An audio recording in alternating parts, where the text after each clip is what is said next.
मेरी आपसे 2 बार मुलाकात पहले हो चुकी है ना, एयर पोल्यूशन पर। Yes ma'am. इसमें क्लाइमेट चेंज और एयर पोल्यूशन का हमने एसिड रेन वगैरह आपको बताया था। तो आज हम स्टार्ट कर रहे हैं सॉइल पोल्यूशन।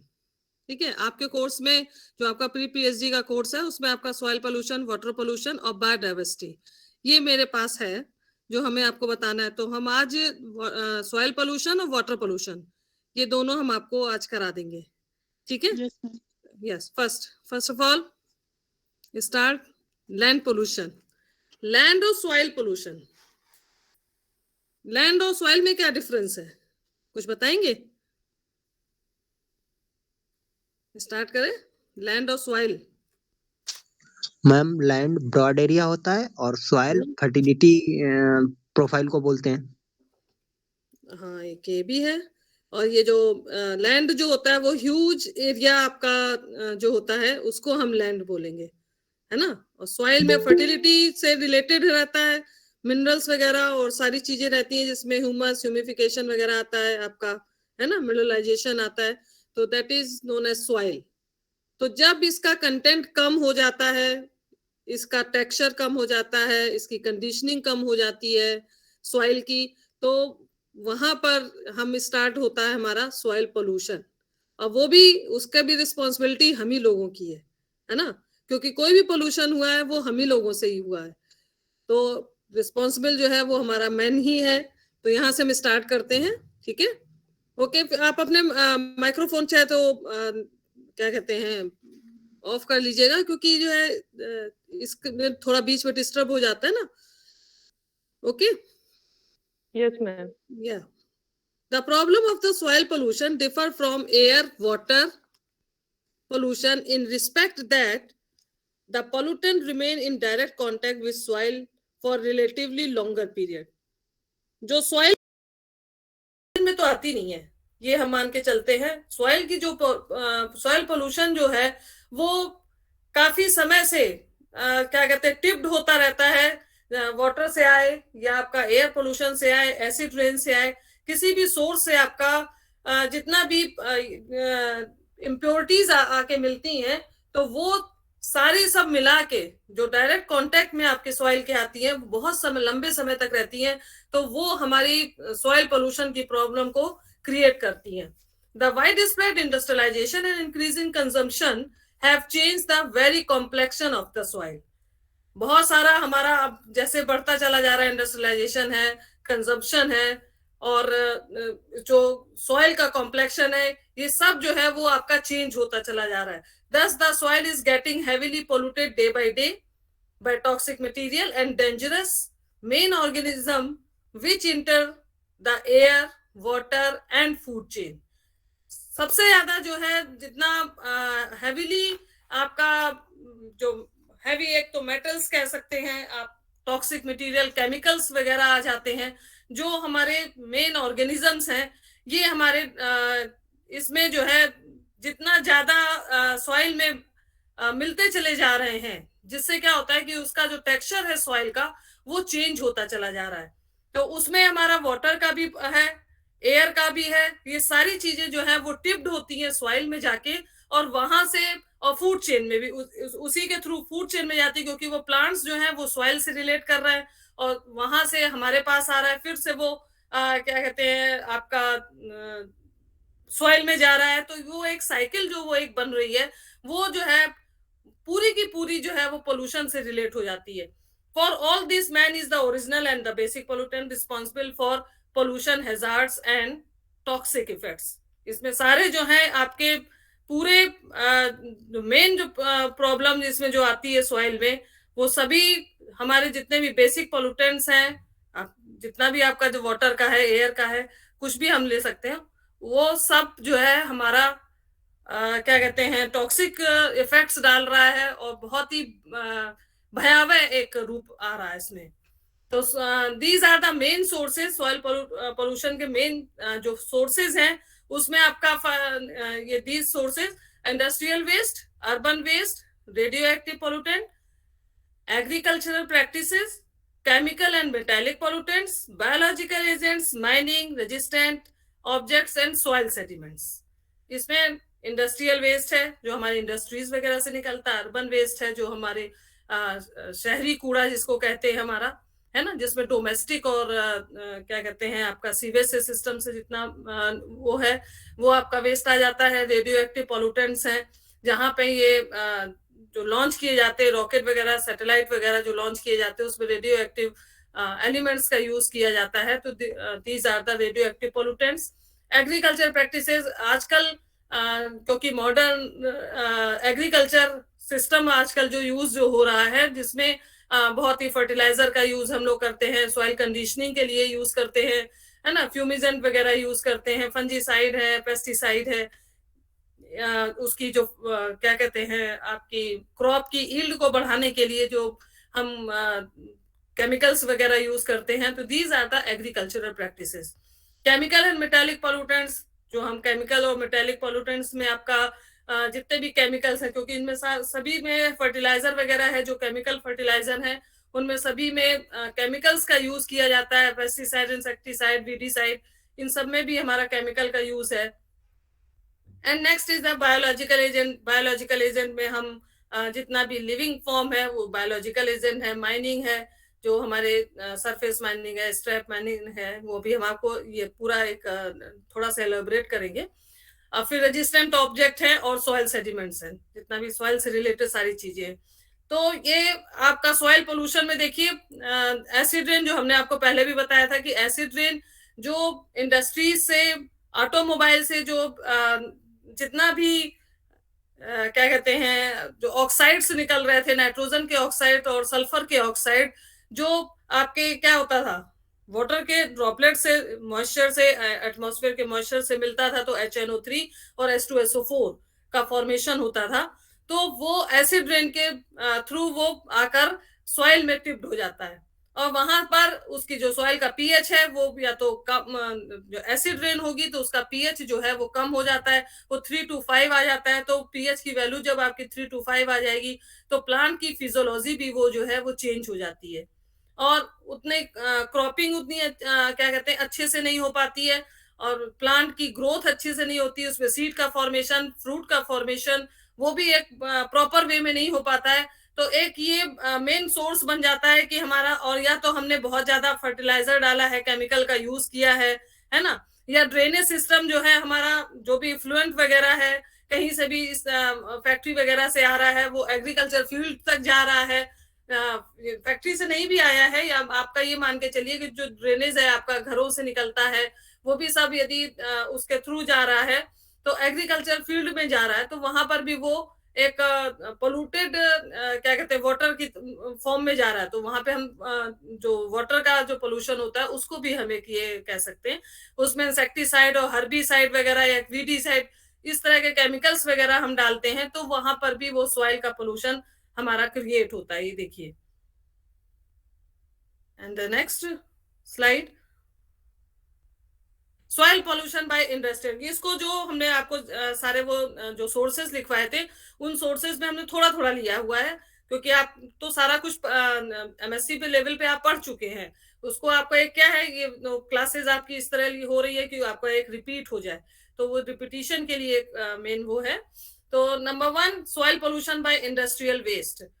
तो disposal of industrial waste is the major problem responsible for soil pollution. सबसे तो मेजर प्रॉब्लम आपकी इंडस्ट्रीज है, क्योंकि इंडस्ट्रियलाइजेशन जितना ज्यादा बढ़ता जा रहा है उतनी ही ज्यादा सॉइल का पोल्यूशन भी उतना ही बढ़ता जा रहा है। तो these industrial pollution are mainly discharge from pulp and paper mills. बहुत ज्यादा ये इंडस्ट्रियल वेस्ट में जो निकलता है, जितनी पेपर मिल वगैरह, क्योंकि उसमें कार्बन का यूज होता है ना, तो कार्बन की और बहुत सारे केमिकल्स का यूज होता है, इंक वगैरह का यूज होता है, तो पेपर मिल और पल्प मिल इनमें आपका इंडस्ट्रीज जो है वो, और केमिकल इंडस्ट्रीज हैं जैसे कि ऑयल रिफाइनरीज हैं, बड़ी बड़ी शुगर फैक्ट्रीज है जिसमें मोलेसिस वगैरह आपका और काफी चीजें शुगर की उसमें निकलती हैं, टैनरीज से निकलती हैं, उसमें बहुत सारा केमिकल निकलता है, टेक्सटाइल है, स्टील है, फर्टिलाइजर है, पेस्टिसाइड इंडस्ट्रीज है, कोल एंड माइनिंग इंडस्ट्रीज है जहां पर कोल और माइनिंग वाला है वो इंडस्ट्रीज हैं, ड्रग्स हैं जहां दवाइयां और ग्लास है, सीमेंट है, पेट्रोलियम इंजीनियरिंग इंडस्ट्री एक्सेट्रा, ये सारी चीजें जो है इंडस्ट्रीज इनकी हैं, जिससे कि हमारा सारा केमिकल और बहुत सारा पोल्यूटेंट हमारा निकलता है। तो these waste products are also tipped on soil, सभी आपका सॉइल में जाता है। The furnaces of such industries generate fly ash, जो बहुत सारी भट्टियां हैं जिससे क्या कहते हैं इंडस्ट्रीज में जो जनरेट की जाती हैं, बहुत से चूड़ी की बनती है, कांच की बनती है ना, तो बहुत सारी जो फैक्ट्रियां हैं जिसमें फर्नेसेस का यूज किया जाता है, तो वहां से जो फ्लाई एश होती है, अनबर्न सब्सटेंस जिसको हम राख कहते हैं, वो जो है वो राख जो है वो एयर, वाटर और सॉइल, इन तीनों को ही वो पोल्यूट करती है। तो the industrial effluent which pollute air, water and soil, for example cement की है, स्टील की है इंडस्ट्री, वो ये जो इंडस्ट्री है वो सॉल्ट का बैलेंस, जो सॉइल में जो बैलेंस है वो उसको डिस्टर्ब करती हैं और उसकी फर्टिलिटी को भी डिस्ट्रॉय करती हैं। ये हो गया आपका soil pollution by industrial waste. Number second इसका था soil pollution by urban waste. Urban waste में क्या है, जो हमारा डोमेस्टिक वेस्ट और कमर्शियल दोनों ये हमारे अर्बन वेस्ट कहलाता है। All the urban solid waste are commonly referred to as refuse, ये जितना भी कूड़ा करकट निकलता है that is known as refuse. तो सॉलिड वेस्ट एंड रिफ्यूज, जो इसका सॉलिड वेस्ट है कोई भी वो निकल रहा है, सीवेज सिस्टम जैसे आपका रहता है, solid waste and refuse particularly in urban areas contribute to soil pollution. This refuse contain garbage, garbage आपका जो कूड़ा करकट आपका रोड साइड स्वीपिंग होती है, rubbish material like plastic, glasses, metallic, जो आपका कबाड़ी के पास आप जाएंगे, गैराज वालों के पास होता है, तो plastic, glasses, metallic and fibre, paper, street sweeping, fuel residue और leaves, containers, abundant vehicles and other discarded manufactured products. These are the urban waste. In critically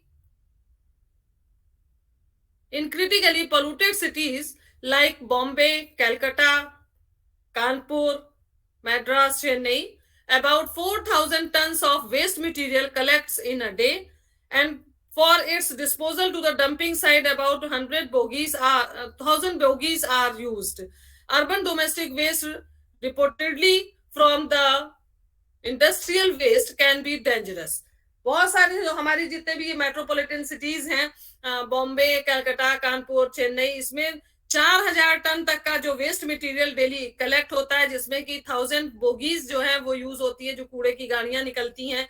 और जो अर्बन जो डोमेस्टिक वेस्ट है और या इंडस्ट्रियल वेस्ट है, क्योंकि आपके कानपुर सिटी के अंदर भी इंडस्ट्रियल एरिया है, तो यहाँ से भी जो ये निकलता है कूड़ा करकट और आपका जितना भी पोल्यूटेड मटेरियल, तो वो बहुत ही डेंजरस है, क्योंकि इसमें सारा कुछ आपका डोमेस्टिक भी आ रहा है, वो भी आ रहा है। तो डोमेस्टिक में ऐसा नहीं है कि डोमेस्टिक हमारा ऑर्गेनिक भी रहता है, तो उसका बहुत सी चीजें हम ऑर्गेनिक उसमें मैन्योर में हम यूज कर लेते हैं, लेकिन बाकी जो है कुछ जैसे कांच का निकल आता है, पॉलीथीन्स वगैरह निकल आती हैं, तो ये जो है ये बहुत ही डेंजरस होता है हमारे लिए।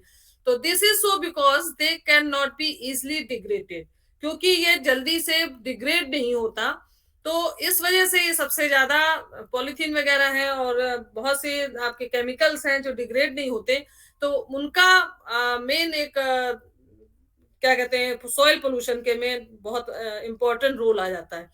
तो over population and increasing consumption of domestic waste like vegetable, paper, polythene, plastic and many notorious waste, जिसमें हमारे सब कुछ आ जाता है, वेजिटेबल है, पेपर है, पॉलीथीन है, प्लास्टिक, बहुत सारा इस तरह का वेस्ट जितना नोटोरियस वेस्ट है वो सारा इसी में आ जाता है। Industrial and domestic effluents dumped into near soil, ये सब कुछ जो है हमारे, आपने देखा होगा कि शहर के किनारे सारा कुछ डंप कर दिया जाता है, कूड़े के पहाड़ लग जाते हैं, तो जो भी है वो कहाँ पे हो रहा है, वो सॉइल में ही तो हो रहा है।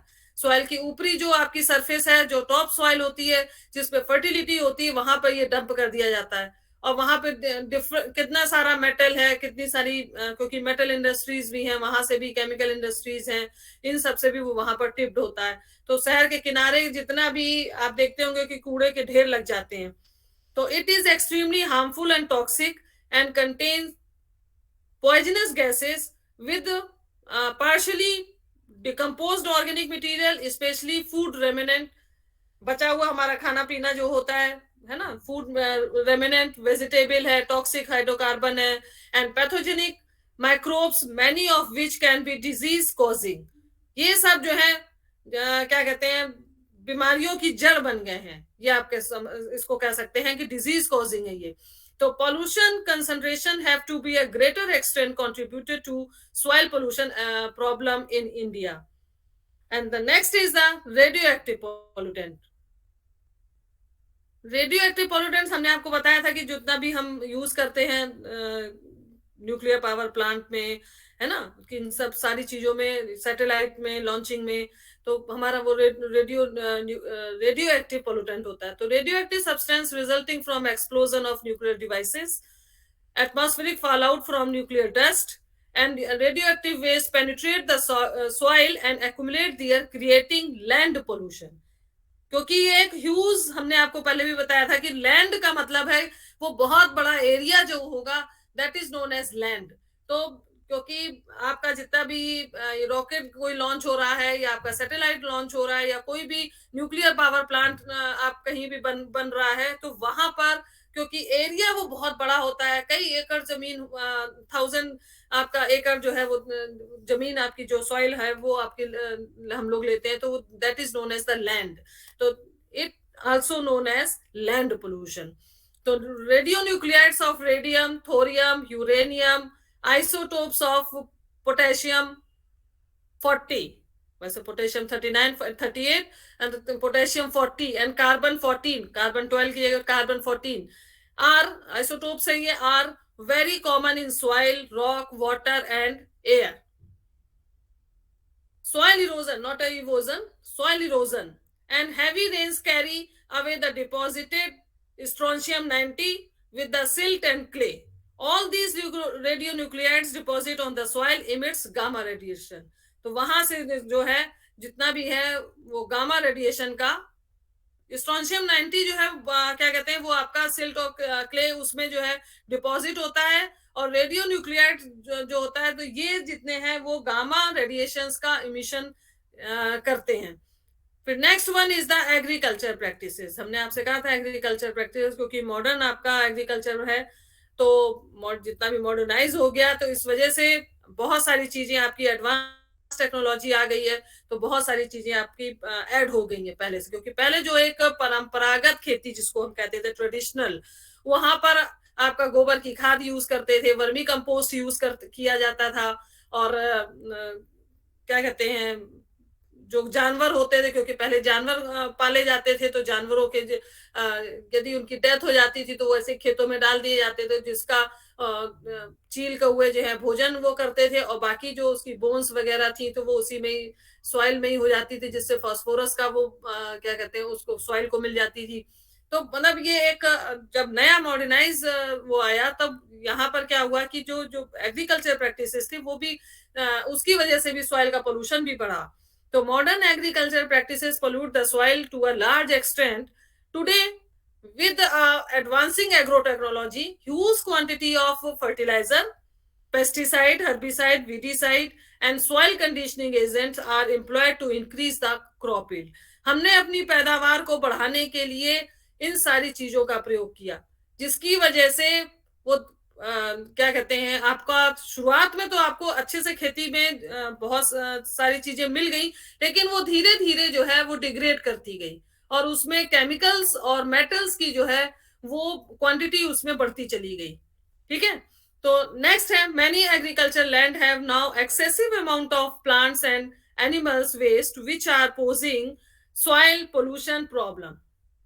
ये जो है सबसे ज्यादा जो क्रिएट हुई, बहुत ज्यादा अमाउंट में हमने फर्टिलाइजर किसानों ने डाल दिया, क्योंकि उसको पता ही नहीं था कि हमें कितने क्वांटिटी में डाल, उसने सोचा इतना ही है तो और ज्यादा डाल देते तो ज्यादा अच्छी पैदावार होगी, 10 टमाटर निकलने चाहिए थे तो हमारे 25 टमाटर एक प्लांट में निकलेंगे।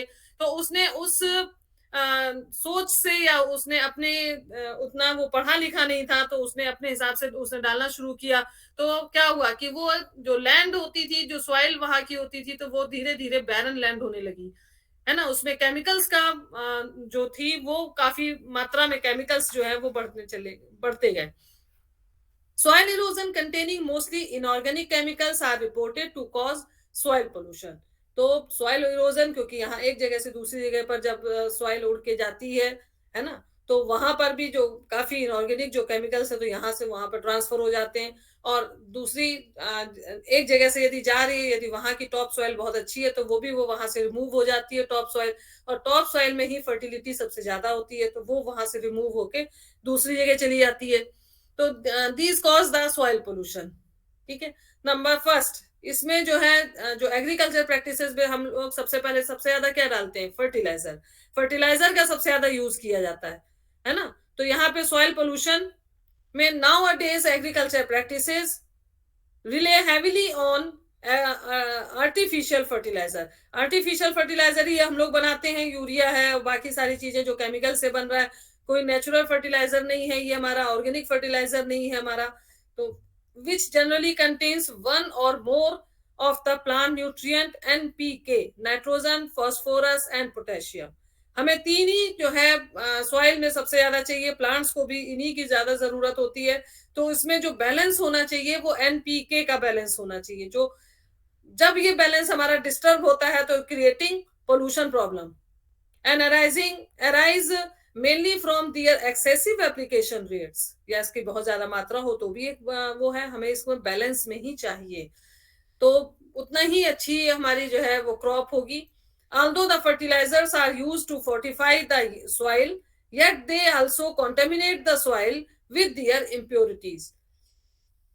जो ये सॉइल को कॉन्टेमिनेट करता है और यहाँ इसमें जो इम्प्योरिटीज जो बढ़ती चली जाती हैं उसकी वजह से सॉइल फर्टिलाइजर यदि ज्यादा होता है तो एक्सेसिव और डिफिशियंसी दोनों चीजों की प्रॉब्लम आती है. Number second is pesticide. तो पेस्टिसाइड है पेस्ट को मारने के लिए, इंसेक्टिसाइड इंसेक्ट्स के लिए, फंजीसाइड फंगस को, रोडेंटिसाइड रोडेंट्स को, हर्बिसाइड हर्ब्स को, are used to kill the pest insects and they may be left to rot. अपने पीछे ये जो भी छोड़ जाते हैं अपना मटेरियल, तो but they cause pollution of soil because they are non biodegradable. क्योंकि इस जो केमिकल इसमें जो यूज हो रहा है इन सब चीजों में, इसमें जो मेटल्स यूज हो रहे हैं वो नॉन बायोडिग्रेडेबल होते हैं, मतलब कि वो डिग्रेड नहीं होते हैं, वो एज इट इज उसी फॉर्म में ही रहते हैं और वो परसिस्ट करते रहते हैं और कई सालों तक एक्यूमुलेट होते हैं, जिसको हम क्या बाद में कहते हैं, बायो मैग्निफिकेशन, बायो एक्यूमुलेशन, है ना. फिर नेक्स्ट है soil conditioner, fumigant and other chemical agents. जो हम सॉइल की अच्छी क्रॉप यील्ड करने के लिए हम इन सब चीजों का यूज करते हैं. तो in the addition to the fertiliser, pesticide, biocide, soil conditioner and fumigants are also employed to the land system to increase and protect the soil fertility. soil fertility को प्रोटेक्ट करने के लिए हम इन सारी चीजों का यूज करते हैं, लेकिन उसके अंगेंस्ट में ही कभी कभी जब ज्यादा दिनों तक इन सब चीजों का यूज करते हैं तो उसके अंगेंस्ट में ही हमारे आ जाता है और वो सॉइल को पोल्यूट करने लगता है. तो soil fertility as well as to kill the hazardous insects, जिससे क्या होता है जब ये सब उसमें ज्यादा आ जाते हैं तो सॉइल की फर्टिलिटी, जो माइक्रोब्स होते हैं जो डिकम्पोजिशन उसमें करते हैं, जो ह्यूमस का फॉर्मेशन करते हैं, वो जो है किल कर जाते हैं. और they hazardous insects they contain several toxic metal like lead, arsenic, cadmium, mercury and cobalt. ये सारे जितने भी मेटल हैं वो उसमें क्या कहते हैं, वो एज इट इज परसिस्ट करते रहते हैं. And the next is farm waste. जो हम जानवर पालते हैं, पोल्ट्री फार्म है, पिग फार्म है, गौशालाएं हैं, है ना. तो ये सारी जो होते हैं इन गौशाला से तो बहुत सारी चीजें हमको ऑर्गेनिक फॉर्म में मिल जाती हैं, लेकिन पिग फार्म है, पोल्ट्री फार्म है, यहाँ से जो फार्म वेस्ट होता है उसमें काफी चीजें क्या कहते हैं वो इंक्रीज होती है. जो आपका जैसे कि इसी की है increasing population of cows, cattle, pigs and poultries have resulted in considerable soil pollution. इनके भी क्योंकि एक्सक्रीटा निकलता है तो उसके थ्रू भी ये जो है soil pollution होता है. तो animal waste contain several pathogenic bacteria and viruses which enter into plant and ultimately into man. आपने देखा होगा कि tapeworm, है ना, टैप वर्म क्या होता है कि पिग में होता है, पिग से वो सॉइल में गया, सॉइल से वो प्लांट में आया, प्लांट से वो आपके पास तक आ गया, मतलब उसका फ्रूट या सीड किसी के थ्रू भी आपके वो वहां मैन तक आ गया। तो वो आपका पूरा घूमता हुआ एक साइकिल, आपने वो क्लास मेरे ख्याल से 4th-5th में पढ़ी होगी टैप वर्म की। तो एक ये साइकिल जैसी चलती है जो इंटेस्टाइन में पहुंच जाता है, फिर वहां से आता है ना। तो even now cow dung burning is hazardous to health. जो आप कंडे जैसे पहले जो कंडे, अभी भी कंडे होते हैं, तो पहले जो कंडे जो बर्न किए जाते थे तो वो भी हैजार्डस टू हेल्थ, मतलब उससे टीबी की प्रॉब्लम होती थी। तो टीबी ट्यूबरकुलोसिस के होती थी क्योंकि death due to the presence of benzopyrene, उसमें बेंजोपायरिन पाया जाता था उसके धुएं में, जिसके उससे जो है क्या कहते हैं कैटरेक्ट की प्रॉब्लम होती थी, है ना, और ट्यूबरकुलोसिस की प्रॉब्लम होती थी, which is cancer promoting chemical. जो ये बेंजोपायरिन है वो कैंसर प्रोमोटिंग केमिकल है। The main problem of farm pollution was due to the odour of the waste, जो एक स्मेल आती है, बदबू आती है from incentive poultry and pig farming. The waste from farms are also a major source of water pollution. ये भी एक बहुत बड़ा सोर्स है वाटर पोल्यूशन का भी। यहाँ सॉइल पोल्यूशन तो है ही है, वाटर पोल्यूशन भी है, क्योंकि ये तीनों आपके रिलेट करते हैं, एयर, वाटर और सॉइल। फिर आपका है food processing waste. Food processing waste में क्या है, तो these waste are outcome of food processing and include potato peel, जितना भी आपके किचन से जो वेस्ट निकलता है that is known as food processing waste. Potato peels, tomato, peanut, cotton seed, pea pods, आजकल तो खूब मटर और क्या कहते हैं आपकी मूंगफली, pulp after extracting oil, oil का एक्सट्रैक्ट करने के बाद जो बचा हुआ होता है तो extracting oil, sugar cane pulp, गन्ने का रस निकालने के बाद जो मोलेसेस वगैरह जो निकलता है, वेस्ट लेफ्ट आफ्टर चीज making, complex mixture of paper and toxic chemical. These products are organic in nature. ये सारा जो है ये आपका organic waste है। And the next is chemical and metallic pollutant. A number of industries including textile, pesticides, paint, nowadays dyes, soap and synthetic detergent, tanneries, drugs, batteries, cement, asbestos, rubber, petroleum, paper pulp, sugar, steel, glass, metal industry, ये बहुत सारी चीजें जो pour होती हैं, they are hazardous effluent in soil and water, creating effects the living organism पर। जो ये सारी चीजें जो हैं वो उस पर इफेक्ट डालती हैं। Next is the biological agent. जितना भी लिविंग होगा तो लिविंग एजेंट जितना भी है वो आपके biological agent. Soil gets large quantities of human, animal and bird excreta, सॉइल में ही जाता है सारा excreta, which constitute the major source of land pollution by biological agent. ये भी लैंड पोल्यूशन का ही है क्योंकि बहुत बड़े एरिया में जा रहा है। तो उसमें bacteria, fungi, algae, protozoans, nematodes, rotifers, not a solifers, rotifers, earthworm, arthropods, etc. are the important agent in increasing or decreasing the soil fertility and texture of the soil. Next is human excreta includes pathogens such as enteric bacteria and parasitic worm. The repetition of the cycle of infection with soil transmitted pathogens from man to soil and then soil to man, जो भी हमने आपको एक Ascaris है, tapeworm है, ये जितनी भी है जो साइकिल आपने बहुत पहले पढ़ी है तो वो उन्हीं का एक वो दिया है। Next is mining. माइनिंग आपके यहाँ पर दो टाइप की होती है, 2 types of mining, the surface mining and strip mining. एक तो सरफेस पे, अपर सरफेस पे आपकी हॉरिजॉन्टली चलती है और दूसरी जो है वो होती है तो that is known as the horizontally surface mining and vertical mining is the strip mining. Man remove top soil and sub soil.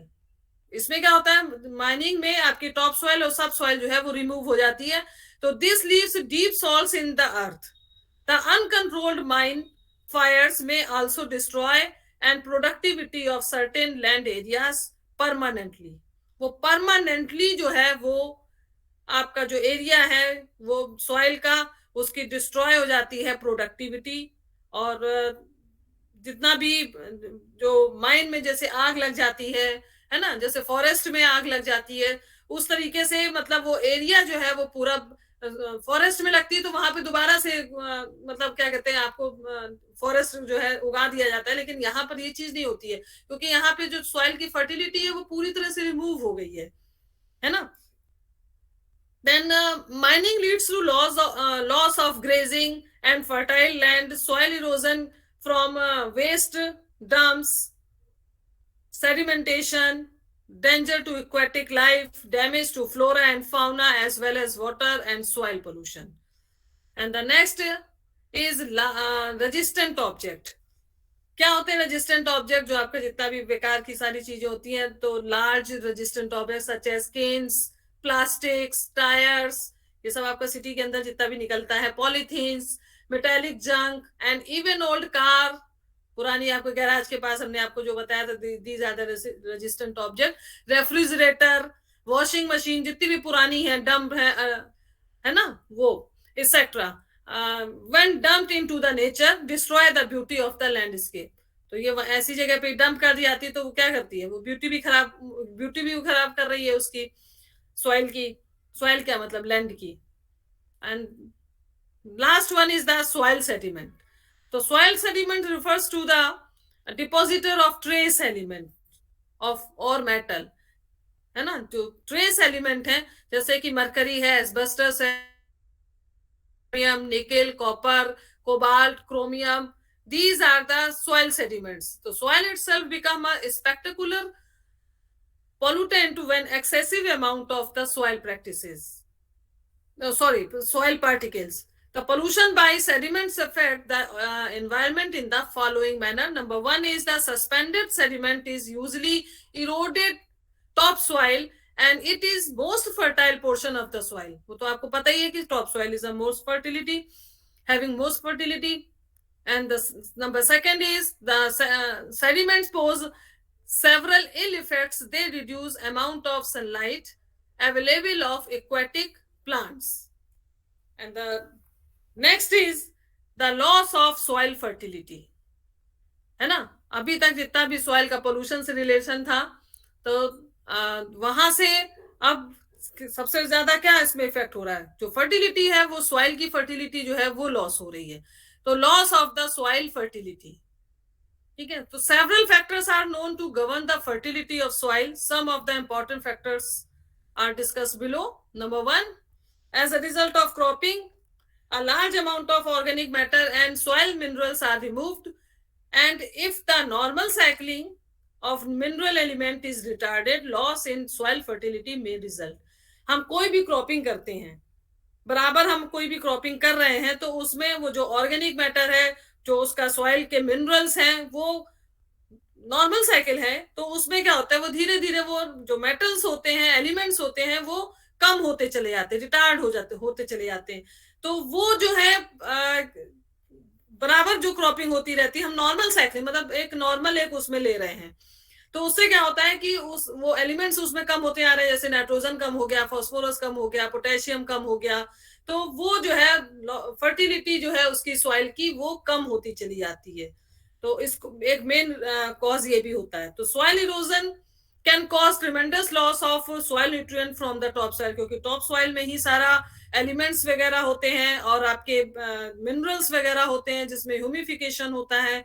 तो जब सॉइल इरोजन होता है तो वो एक जगह से दूसरी जगह चले जाते हैं। तो दूसरी जगह जरूरी नहीं है कि वहां पे आपका बहुत से तो उड़ ही जाते हैं, बहुत से दूसरी जगह पहुंच पाए कि नहीं पहुंच पाए, लेकिन जो आपकी फर्टिलिटी आपकी जहां एक जगह पे थी, तो वो आपकी लॉस हो जाती है। And number third is the conversion of organic form of nitrogen locked in humus। जो ऑर्गेनिक फॉर्म में जो कन्वर्जन हो रहा है ऑर्गेनिक फॉर्म का जो सॉइल की, तो उसमें नाइट्रोजन जो है वो लॉक रहती है। किसमें? जो ह्यूमस होता है उसमें नाइट्रोजन लॉक्ड होती है इन the form of ammonia gas and nitrogen gas. Ammonia और नाइट्रोजन गैस के फॉर्म में जो नाइट्रोजन है वो हमारी लॉक्ड रहती है, and leaching out the soluble nitrate and nitrites from surface soil. क्योंकि नाइट्रिफिकेशन होता है, अमोनिफिकेशन होता है, जिसके थ्रू वो हमारी नाइट्रेट और नाइट्राइट में चेंज हो रही है, और surface soil greatly affect the fertility status of the soil. तो वो हमारा जो इफेक्ट होता है उस फर्टिलिटी स्टेटस में सॉइल का, तो वो भी एक क्या कहते हैं मेन कॉज बन जाता है हमारा loss of the soil fertility. The nutrient element in soluble form may be excess or deficiency present in soil, they may be toxic। बहुत सारा जो न्यूट्रिएंट एलिमेंट्स हैं यदि उनकी अधिकता हो जाती है, कमी हो जाती है, एक्सेस है, डेफिशिएंसी है, तो वो भी हमारी जो है सॉइल के लिए टॉक्सिक होता है। Chemical used in pesticide, insecticide or controlling disease, insect and pest are highly toxic। जितना भी पेस्टिसाइड, इंसेक्टिसाइड, फर्टिलाइजर्स वगैरह जो भी हम केमिकल जो यूज कर रहे हैं उससे क्या होता है, डिजीज कॉज करता है इन लोगों को, डिजीज को मारने के लिए, इंसेक्ट को मारने के लिए, एक मिनट, हाँ, डिजीज को मारने के लिए, पेस्ट को मारने के लिए, तो हाईली टॉक्सिक। और ये बहुत समय तक prolonged persistent of these pesticide in soil is bound to lower the soil fertility both directly and indirectly. तो जो हमारा पेस्टिसाइड है बहुत टाइम तक उसमें सॉइल में यदि वो रहता है तो उसकी जो फर्टिलिटी है वो डायरेक्टली और इनडायरेक्टली जो है वो हमारी क्या कहते हैं वो इफेक्ट करती है। द सॉइल में भी एल्कलाइन और न्यूट्रल और एसिड दियर रिएक्शन। सॉइल या तो एल्कलाइन, न्यूट्रल और एसिड किसी भी रिएक्शन पर हो सकती है। Some plants find acid soil unsuitable for growth and the other plant find alkaline ground unfavorable। दोनों ही कंडीशन में जो प्लांट्स हैं, कुछ प्लांट्स एसिडिक कंडीशन में जो है क्या कहते हैं सुटेबल होते हैं, कुछ स्लाइटली बेसिक कंडीशन में होते हैं, कुछ जो है वो न्यूट्रल कंडीशन में होते हैं, जिससे कि उसकी जो फिजियोलॉजी है वो बहुत ही अच्छी क्या कहते हैं ग्रोथ लेती है। और कुछ जो है क्या होता है कि यदि ज्यादा एसिडिक है तो भी डाई कर जाते हैं, ज्यादा बेसिक है तो भी डाई कर जाते हैं, क्योंकि जो आपका फिजियोलॉजी है जो प्लांट की वो स्लाइटली बेसिक या स्लाइटली एसिडिक पे ही बहुत अच्छी ग्रोथ पे आती है। तो pH value of the soil solution determines the availability to certain plant nutrient and thus it has bearing on soil fertility problem। जो ये भी एक जो है वो soil fertility की प्रॉब्लम क्रिएट करता है। देन जो लॉस ऑफ फर्टिलिटी है उसके बहुत सारे मेथड्स हैं जिसको इसको जो है वो कंट्रोल किया जा सकता है। तो several methods are known for controlling the loss of the soil fertility. Number first, application of organic manure. दो तरह से हम उसको वो कर सकते हैं, या तो ऑर्गेनिक मैन्योर या केमिकल फर्टिलाइजर। तो केमिकल फर्टिलाइजर से वही प्रॉब्लम फिर से आती है जो अभी हमने आपको प्रॉब्लम बताई थी। तो ज्यादातर यूज जो होना चाहिए तो वो ऑर्गेनिक मैन्योर का यूज ज्यादा किया जाना चाहिए, क्योंकि आजकल आप देखते होंगे कि मॉल वगैरह में भी ऑर्गेनिक फूड का सबसे ज्यादा क्या कहते हैं प्रचलन चल रहा है, ये कह सकते हैं हम। तो organic manure, the organic content of soil which is good source of plant nutrient contributes most to the fertility of soil. जो इससे जो प्लांट न्यूट्रिएंट है उससे जो है हमारी ऑर्गेनिक कंटेंट है वो उसका जो बहुत अच्छा सोर्स होगा सॉइल की फर्टिलिटी को इनहेंस करने के लिए। तो organic manure improved soil fertility in the following veg. Number one, they modify the physical property. हम उसकी फिजिकल प्रॉपर्टी यदि उसकी मॉडिफाई हो रही है तो मतलब increase of granulation of soil, increase permeability and moisture holding capacity of the soil. तो उसकी परमिबिलिटी, सॉइल की मॉइस्चर होल्डिंग कैपेसिटी उसकी जितनी ज्यादा होगी, क्योंकि ग्रेनुलेशन का उसके ग्रेन्यूल का, सॉइल के ग्रेन्यूल का साइज जितना ज्यादा होगा तो उतनी ही ज्यादा हमारी परमिबिलिटी और सॉइल होल्डिंग कैपेसिटी उसकी ज्यादा होगी, तो वो हमारी जो फर्टिलिटी है उसको वो इनहेंस करेगी। तो they provide food for soil microbe and thus enhance microbial activity. इससे क्या होगा कि हमारा जो सॉइल मैक्रोब बढ़ेगा, मैक्रोबियल एक्टिविटी बढ़ेगी, तो मैक्रोबियल एक्टिविटी बढ़ेगी तो ह्यूमस का फॉर्मेशन होगा और ह्यूमिफिकेशन प्रोसेस में ह्यूमस का फॉर्मेशन हमारा बढ़ता चला जाएगा और वो इनहेंस होता चला जाएगा। तो decomposition products of organic manure help to bring mineral constituents of soil into solution. जितना डिकम्पोजिशन होगा, डिकम्पोजिशन तभी होगा जब हमारी माइक्रोबियल एक्टिविटी आपकी बढ़ रही होगी।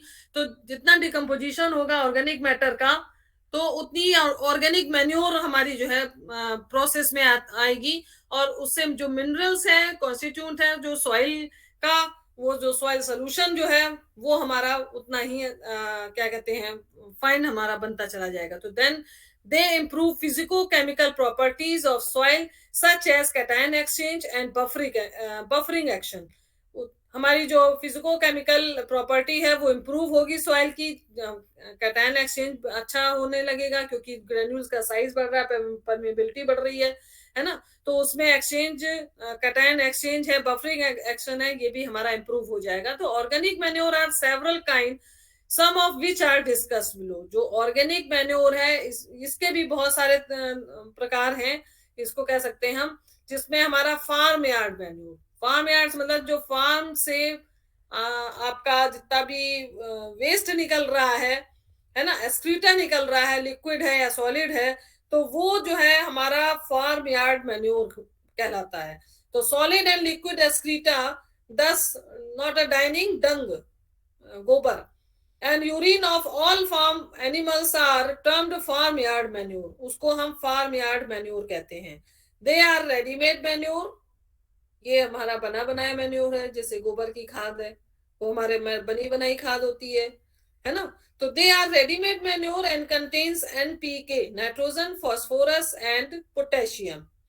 The farm yard manure of different animals, बहुत सारे जो हमारे उसके अंदर जितने भी एनिमल्स हैं, from farm yard manure of different animals vary greatly in their composition but they are good for all type of soil and crops. वो हमारे जो फार्म यार्ड मैन्योर में जो क्या कहते हैं आपका ये मैन्योर जो बन रही है, तो उसमें सभी तरह की सॉइल के लिए और क्रॉप के लिए ये फायदेमंद होती है, यूजफुल है। And number second is compost. आपने देखा होगा कि सिटी के अंदर आपके अर्बन एरियाज में जो है वो कंपोस्ट प्लांट बहुत सारे वो बनाए जाते हैं, जिससे कि जितना शहरी कूड़ा निकलता है, तो जो कि आपने देखा होगा कि वो कहते हैं कि हरे कचरे में हरे डिब्बे में डालिए कचरा और एक आपका ब्लू वाले में डालिए, जिससे कि आपका दोनों ही एक उसका जिसको कह सकते हैं कि अलग अलग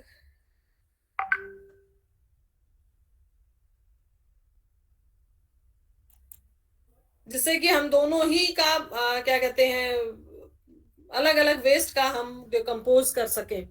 तो number first is the sorry number second is the compost plant. Number first तो आपका फार्म यार्ड मैन्योर था, number second is the compost. It can be prepare from a variety of refuse material such as straw, sugar cane refuse, rice hull, forest litter, weeds, leaves, kitchen waste।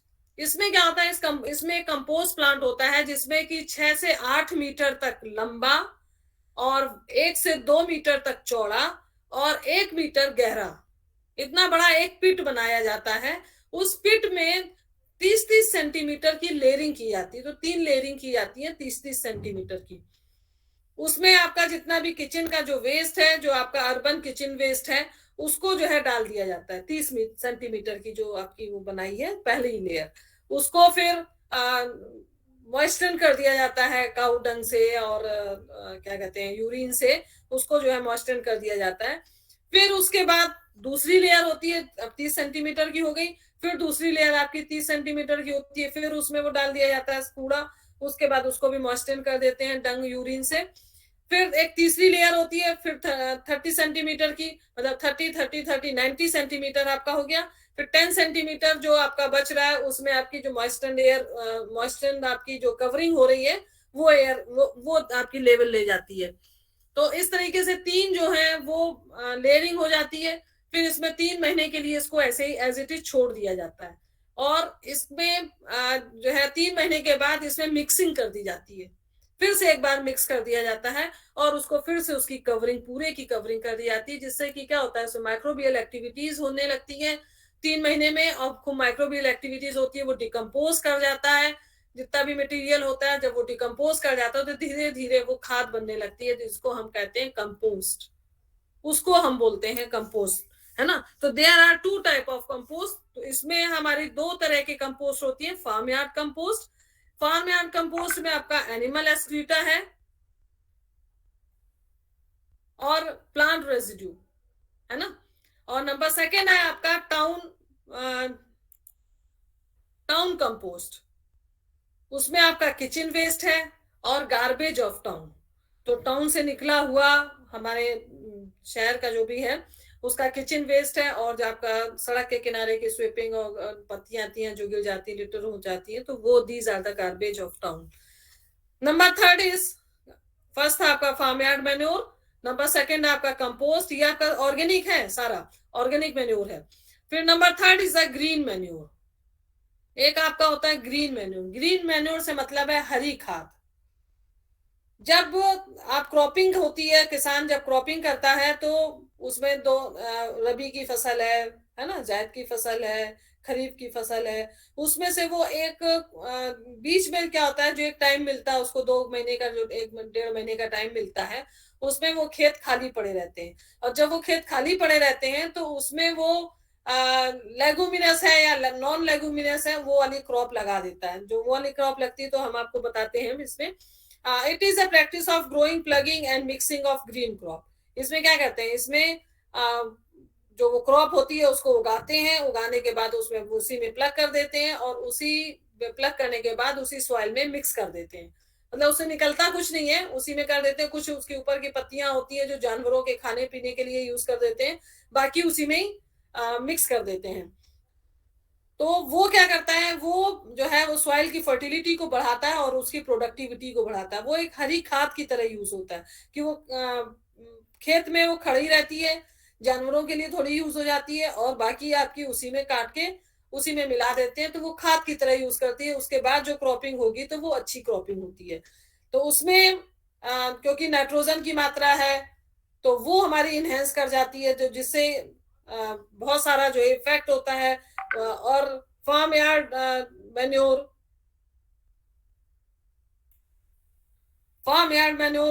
भी जो है इसी से ही इसमें आ जाता है। तो this one is it is the practice of growing, plugging and mixing of green crop with soil to improve soil fertility and productivity. Its effect on soil are similar to those of farmyard manure. For green manuring, both leguminous and non-leguminous crop, दोनों तरह की हम crop का use करते हैं। ज्यादातर हम leguminous crop इसलिए यूज करते हैं क्योंकि हमें नाइट्रोजन की मात्रा जो है वो हमको मिल जाती है, क्योंकि आपकी रूट नोड्यूल्स जो है वो नाइट्रोजन फिक्सेशन का काम करती हैं और नाइट्रोजन को फिक्स करती है, नाइट्रेट और नाइट्राइट्स में चेंज हो जाती है और नाइट्रोजन की मात्रा सॉइल तक आ जाती है, जिससे कि प्लांट्स में नाइट्रोजन अच्छे से मिल जाती है। तो leguminous crop such as sunn है, sanai, dhaincha, berseem, clover, cowpea, phaseolus mungo are generally used for green manuring. ये हमारी ग्रीन मैन्योरिंग के लिए हम इसका यूज करते हैं, ठीक है। And next is the chemical fertilizer. अभी तक हमारा ऑर्गेनिक फर्टिलाइजर था, उसको हम कह सकते हैं जो मैन्योर था, खाद थी। अब ये हमारी केमिकल मैन्योरिंग है, केमिकल फर्टिलाइजर हम इसमें यूज करते हैं, जिसमें क्या होता है कि एनपीके मतलब नाइट्रोजन फर्टिलाइजर, फास्फोरस फर्टिलाइजर और पोटेशियम फर्टिलाइजर। ये तीन जो है ये ग्रुप है, और इन तीन का जो केमिकल्स है, क्योंकि हमें इन्हीं तीनों की मात्रा की जरूरत होती है ना, तो इसको ही हम क्या कहते हैं, केमिकल फर्टिलाइजर कहते हैं, जिसमें हम नाइट्रोजन, जो नाइट्रोजिनस फर्टिलाइजर है उसको हम पहले लेते हैं। तो nitrogenous fertiliser, crops usually take in nitrogen from the soil in the form of nitrate and ammonium form में। It is divided into 2 group, organic nitrogen fertiliser और इनऑर्गेनिक नाइट्रोजन फर्टिलाइजर। तो ऑर्गेनिक नाइट्रोजन फर्टिलाइजर जो होता है उसमें क्या होता है कि ऑर्गेनिक मटेरियल जैसे such as cotton seed meal, guava, fish tankage are nitrogen carries, but because they supply less than 2% total nitrogen added on commercial fertilizer। ये जो नाइट्रोजन जो है इसमें 2% नाइट्रोजन जो है वो क्या कहते हैं ऐड होती है, और ये कॉमर्शियल फर्टिलाइजर है, मतलब कि ये बहुत महंगा पड़ता है, कॉस्टली होता है, एक्सपेंसिवली इसका हम यूज नहीं ज्यादा कर सकते हैं। तो their use is costly and hence they are not used extensively. Nitrogen और organic fertiliser is released slowly by microbial action. जो नाइट्रोजन है ऑर्गेनिक फर्टिलाइजर से मतलब माइक्रोबियल एक्टिविटीज के थ्रू रिलीज होती है, तो बहुत ही कम रिलीज होती है, और they are used as special fertilizer. ये एक स्पेशल फर्टिलाइजर की तरह, क्योंकि ये कॉस्टली और एक्सटेंसिव यूज इसका नहीं है, तो कॉस्टली भी पड़ती है, तो बहुत थोड़ी ही यूज की जाती है, तो इसलिए they are use as special fertilizer for garden. आप गार्डन में यूज कर सकते हैं, लॉन में यूज कर सकते हैं, या अपने गमलों वगैरह में, पॉटेड प्लांट्स में यूज कर सकते हैं। वो केवल उसी के लिए यूज करने के लिए होती है, जो छोटे छोटे पैकेट्स में आपको 1 किलो के पैकेट, 2 किलो के, 5 किलो के पैकेट्स में मिलती है। तो ऑर्गेनिक नाइट्रोजन फर्टिलाइजर अब जैसे खेतों में डालनी है तो वहां तो आप बोरी में यूज करेंगे, और यहाँ पे ये पैकेट्स के रूप में मिलती है, क्योंकि ये बहुत ही कॉस्टली पड़ती है। Next is inorganic nitrogen fertilizer. Inorganic जो नाइट्रोजन फर्टिलाइजर होती है, ये बहुत ही इंपॉर्टेंट होती है। इसमें सबसे ज्यादा तो आप यूज करते हैं किसका? यूरिया का, है ना, CONH2 और calcium nitrate CaNO3, calcium cyanamide CaCN2, sodium nitrate NaNO3, ammonium sulphate, nitrate, chloride, ये सब आपका जो है वो इनऑर्गेनिक नाइट्रोजन फर्टिलाइजर है। And next is the phosphorus fertilizer. Phosphorus fertilizer, it has rightly been called master key. जो phosphorus है वो मास्टर की इसको कहा जाता है। कहां से मिलता है? हमने आपसे कहा था ये बोन्स के थ्रू ही मिलता है मोस्टली। तो इन phosphorus fertiliser, this element is present in the form of phosphate or superphosphate salt, and it is available to the plants when it is combined with organic matter or with the calcium and magnesium। Magnesium और calcium की combination से में ये present होता है, और आपका super phosphate और फॉस्फेट के फॉर्म में फॉस्फोरस फर्टिलाइजर मिलता है ना। तो सुपर फॉस्फेट आपका कैल्शियम फॉस्फेट H2PO2 और अमोनियम फॉस्फेट NH4H2PO4। नाइट्रोफॉस्फेट ये जो है वो हाइग्रोस्कोपिक इन नेचर होता है, और ये 13 to 18% होता है इसमें नाइट्रोजन, और 20% इसमें फॉस्फोरस होता है। तो ये आपका जो कॉम्बिनेशन है with iron and aluminium and is present in certain rock material as apatite. इसमें भी फॉस्फोरस, क्योंकि रॉक में भी फॉस्फोरस का फॉर्मेशन होता है। तो फॉस्फेट फर्टिलाइजर आपके, ये 3 आपके मेन फॉस्फेट फर्टिलाइजर है। Then is the potassium fertiliser.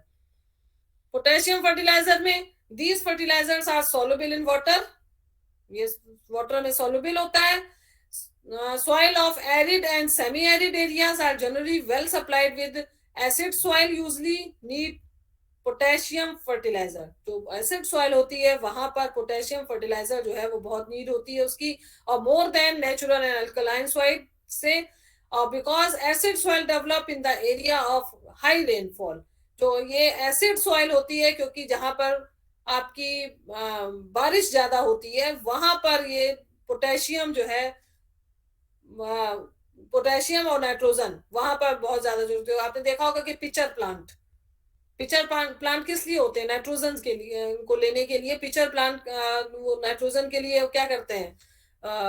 Insect को क्या कहते हैं, किल करते हैं, उससे वो नाइट्रोजन लेते हैं। तो rainfall that leaches out available potassium. All potassium fertilizer are physiologically neutral in reaction.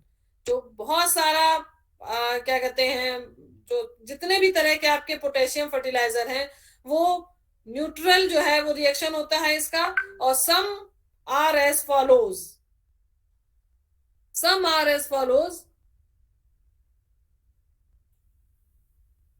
Potassium chloride, potassium sulphate और वुड एशेस। तो potassium chloride KCl, it is called muriate of potash. इसको पोटाश K2O का ये क्या कहते हैं, called muriate potassium chloride.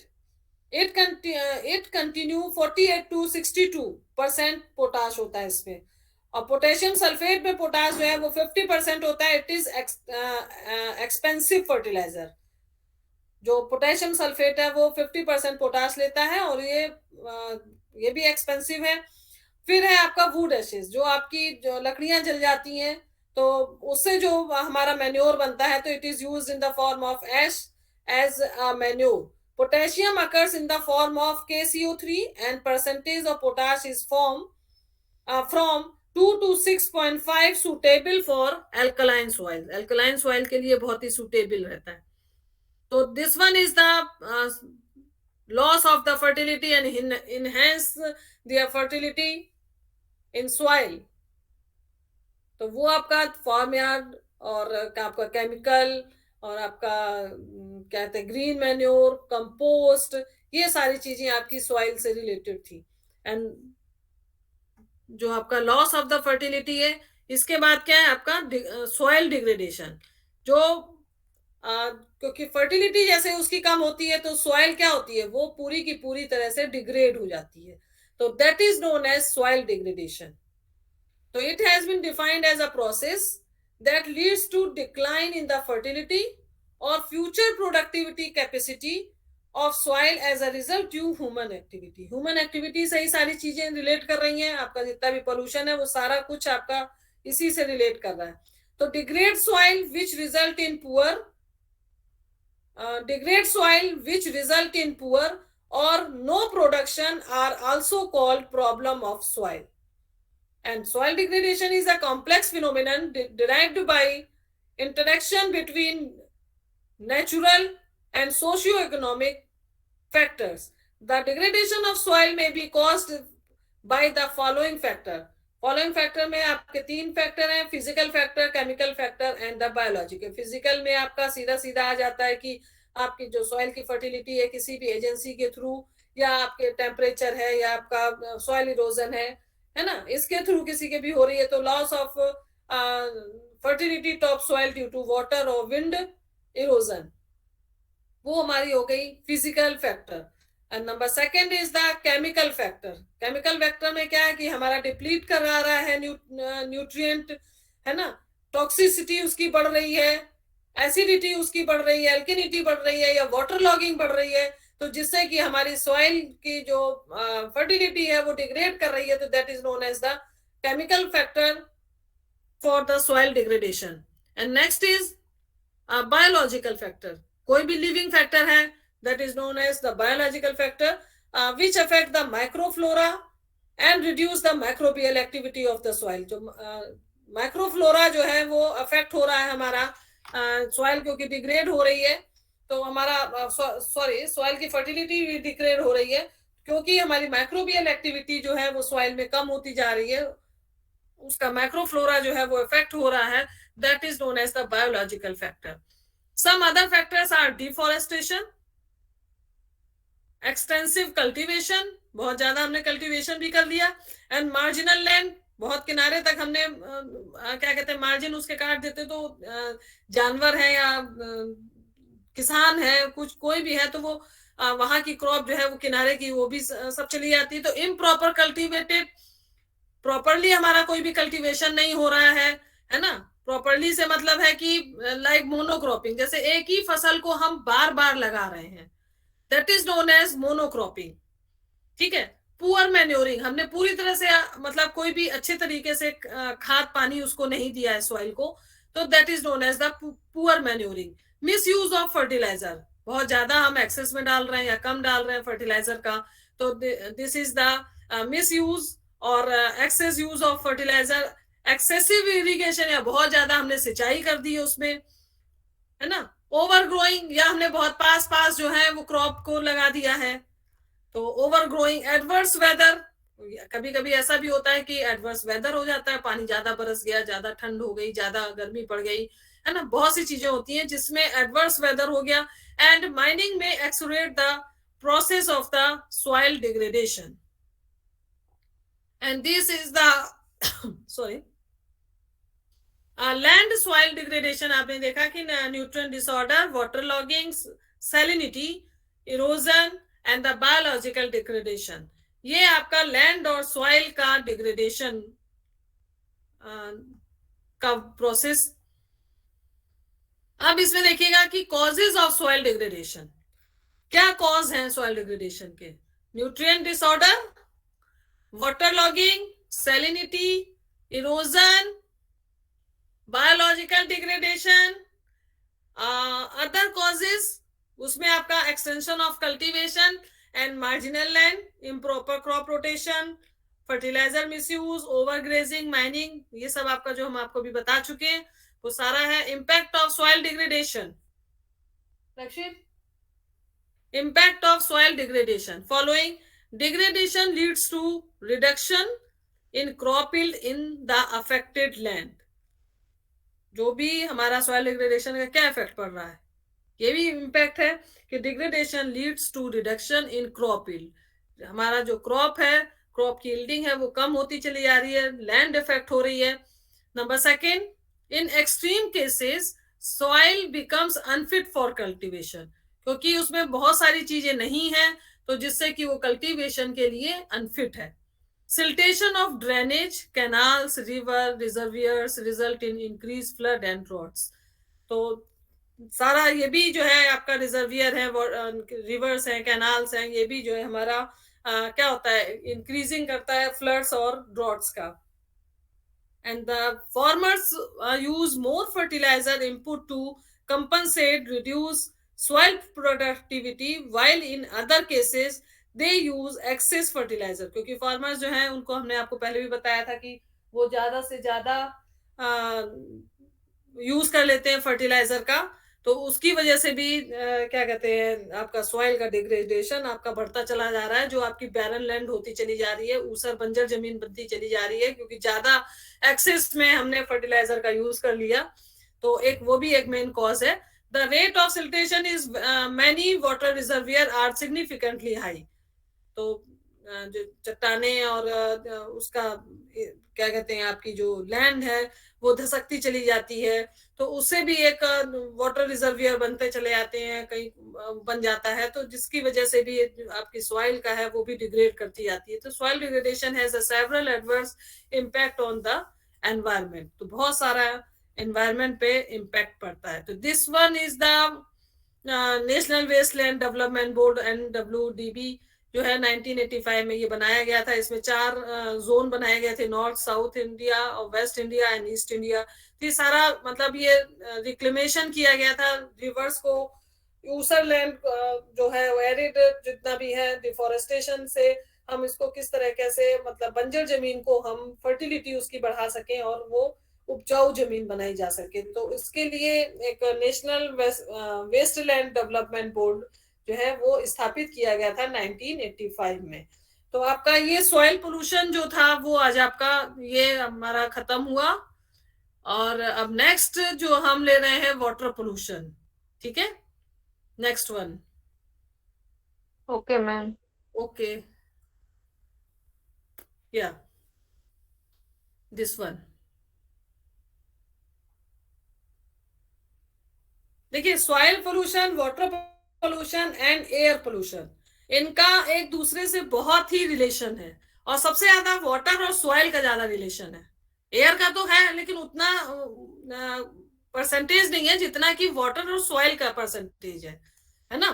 तो अभी आपने देखा कि सॉइल में बहुत सी चीजें ऐसी थी जो वाटर के थ्रू जा रही थी, एफ्लुएंट्स के थ्रू जा रही थी, आपका अर्बन वेस्ट जा रहा था, इंडस्ट्रियल वेस्ट जा रहा था, उसके थ्रू आपकी ये सारी चीजें जा रही थी. और यहाँ पर आपका वाटर पोल्यूशन है. इसमें क्या है कि इसमें वाटर की जो क्वालिटी है ना, जो हमारा पीने वाला पानी है, जिसको ड्रिंकिंग वाटर हमारा जो है वो यदि डिग्रेड होता जा रहा है तो दैट इज नोन एज, और कोई भी पानी जो हमारा उसमें जा रहा है, खेतों में जा रहा है, उसकी क्वालिटी, उसका पीएच, उसका टेक्सचर, वो आपका जो है कम होता चला जा रहा है, वो डिग्रेड करता जा रहा है, उसकी क्वालिटी डिग्रेड कर रही है. That is known as the water pollution. तो water pollution is the degradation of the quality of water due to addition of substances, chemicals or factors that it becomes a health hazard and unfit to use, unfit for drinking. Next one is water pollution can be defined as any unfavorable change. कोई भी हमारा क्या कहते हैं, हम इसको कह सकते हैं कि पानी में, यस हाँ बताइए. वाटर पोल्यूशन वाली स्लाइड्स नहीं आ रही. Okay okay okay, come. No ma'am, नहीं आ रही. एक मिनट, इसमें आई अब. No ma'am. ये नो मैम. अब नो मैम। मैम नहीं आ रही है। जस्ट मिनट रुकिए जरा एक मिनट। Okay ma'am. रीजॉइनिंग करिए। अच्छा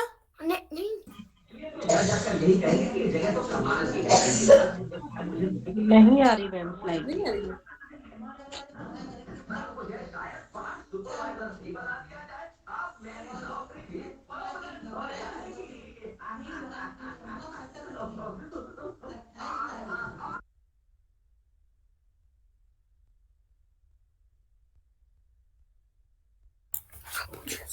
अब आया?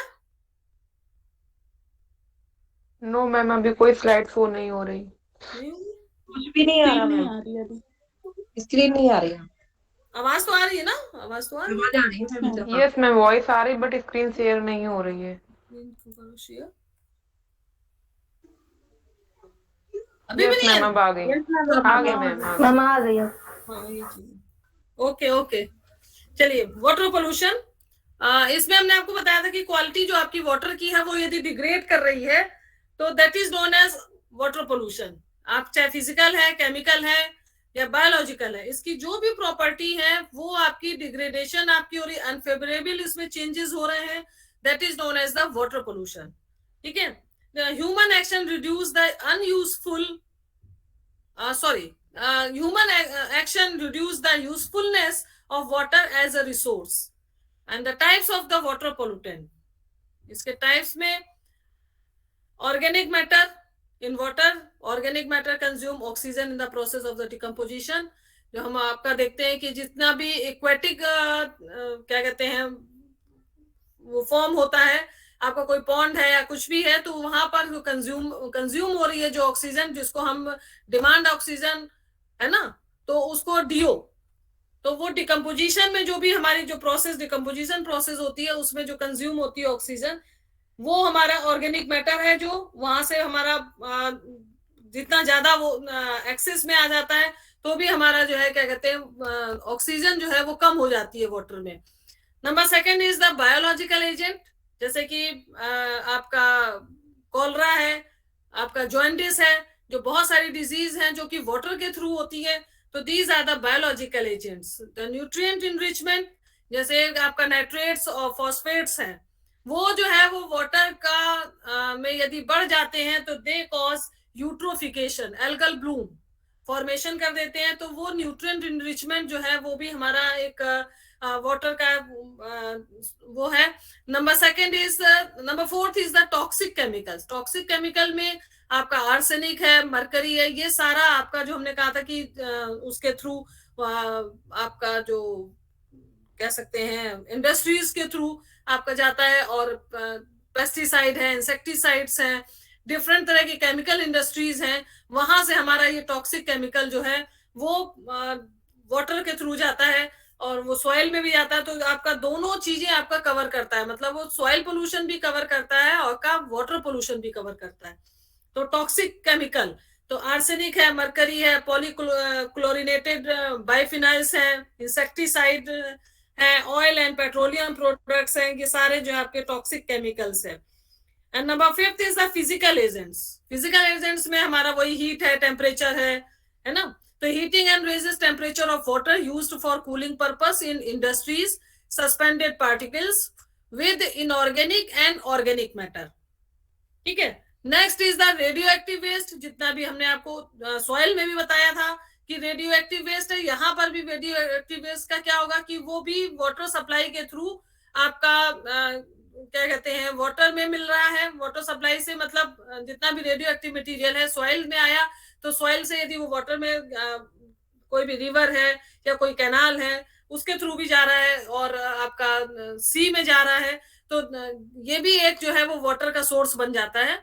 तो that is radioactive material that makes their way into water supply from the processing of ore और फ्रॉम न्यूक्लियर पावर प्लांट्स। हम कोई भी एक्सट्रैक्शन करते हैं, किसी भी ओर का एक्सट्रैक्शन करते हैं, उसकी प्रोसेसिंग में आप कोई भी मेटल निकाल रहे हैं तो उसमें भी रेडियो एक्टिव वेस्ट जो है वो उसको यूज किया जाता है, आप न्यूक्लियर पावर प्लांट में यूज किया जाता है, तो वहां से जो उसका इफ्लुएंट वगैरह निकलता है तो उसमें भी वाटर पोल्यूशन जो है ये आपका रेडियो एक्टिव वेस्ट है वो भी रिस्पॉन्सिबल होता है.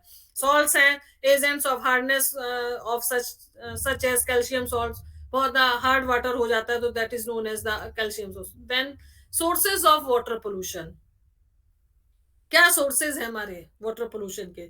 जैसे उसमें थे वैसे इसमें भी हैं. आप देखिए कि इसमें ऑयल स्पिल्स क्या होता है तो आपको पता ही होगा कि जो मैरीन में आपका जो ऑयल क्या कहते हैं एक्सट्रैक्शन के लिए निकालते हैं, वहां पे ऑयल निकाला जाता है, तो वहां पे ऑयल जो है काफी शिप के थ्रू या वैसे जो है ऑयल पूरा उसमें पानी में यदि फैल जाता है, कुछ लीक कर जाता है, that is known as the oil spills.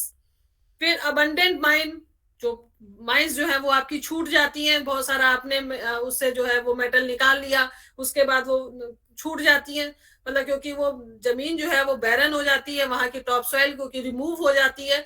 तो अबंडेंट माइंस, तो वो भी वहां पर भी पानी आने का सोर्स होता है या उसके पास में कोई भी सोर्स होता है, तो वहां से भी आपका वाटर पोल्यूशन का प्रोसेस एक स्टार्ट हो जाता है, ये कह सकते हैं आप. रेजिडेंशियल बिल्डिंग है जो वहां से आपका सीवेज से ले सकते हैं कि सीवेज के थ्रू वाटर का पोल्यूशन होता है ना. तो बहुत अभी आगे आप देखेंगे कि सीवेज का ट्रीटमेंट और वगैरह वो भी सारा आपको इसमें बताएंगे. मैरीकल्चर है तो फिशिंग के थ्रू क्या कहते हैं आपका पानी को पोल्यूट होता है. इंडस्ट्रियल है, अर्बन वेस्ट है, और एग्रीकल्चर फर्टिलाइजर है, फार्म है, लाइव स्टॉक है, उसके थ्रू भी सारा वो जो है वो पानी में जाके मिलता है. कोई भी पास का कोई भी वाटर बॉडी है या आपकी रिवर लेक है, कुछ भी है, तो वहां पे वो जाके मिल जाता है, तो वो भी वाटर का पोल्यूशन स्टार्ट हो जाता है. और आपका वो एसिड रेन तो आपका ही, जिसके थ्रू आपका फिर से पानी में आपका आ जाता है, सॉइल में जाता है, इसमें भी आता है. तो वो दोनों चीजों में हमने आपको बताया कि सॉइल और वाटर ये दोनों एक दूसरे से बहुत ही रिलेटेड हैं. तो जो आपका ग्राउंड वाटर है जो आपका पीने के लिए भी हमारा हम यूज होता है, तो उसमें भी ये सारी चीजें आप देखिए नीचे की साइड आपको सारी एक्विफर्स वगैरह में और इसमें प्लांट्स जो आपके एक्वाटिक प्लांट्स हैं वहां पर भी ये जो है पोल्यूशन जो है स्टार्ट हो जाता है इसका भी. तो water pollution by organic waste material, अभी तक हमने उसमें भी पढ़ा था, ऑर्गेनिक वेस्ट उसमें भी था आपका सॉइल में. यहाँ पर भी देखिए आपका water pollution by organic waste और मैटर. यहाँ पर देखिएगा the organic pollution of water is mainly due to the presence of suspended organic substance and dissolved organic substance. जो ऑर्गेनिक है आपका जितना भी आप कह सकते हैं कि जो भी सॉइल के अंदर जाता है आपका ऑर्गेनिक, आपका जो वाटर के अंदर का भी है, तो उसके थ्रू आपका जो मेन आपका जो सस्पेंडेड जो ऑर्गेनिक मटेरियल आपका जो प्रेजेंट है उसके थ्रू जो पोल्यूशन हो रहा है वाटर का, that is known as the organic pollution. The suspended organic matter is due to the presence of certain industrial waste और वेजिटेबल और animals. The vegetable may be in the form of algae, decayed leaves, fungi etcetera. ठीक है.